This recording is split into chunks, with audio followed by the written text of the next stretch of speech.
السلام علیکم ورحمۃ اللہ وبرکاتہ۔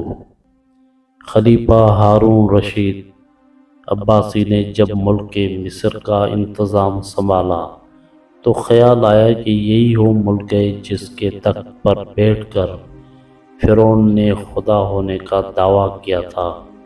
چنانچہ اس نے یہ ظاہر کرنا چاہا کہ مصر کی حکومت کوئی بڑی چیز نہیں، اور اپنے ایک ایسے غلام کو مصر کا سب سے بڑا حاکم بنا دیا جو بہت ہی کم عقل، بدصورت۔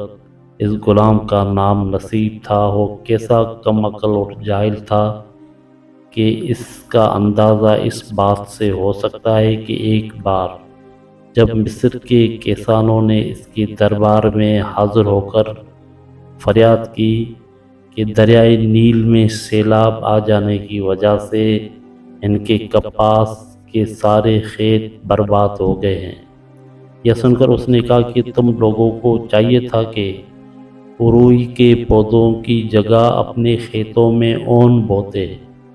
اون پانی میں خراب نہیں ہوتی۔ یہ واقعہ ایک دانش مند نے سنا تو کہا، سچ ہے، خدا بڑا بے نیاز ہے۔ عزت اور رزق کا انحصار عقل پر نہیں بلکہ صرف خدا کی مہربانی پر ہے۔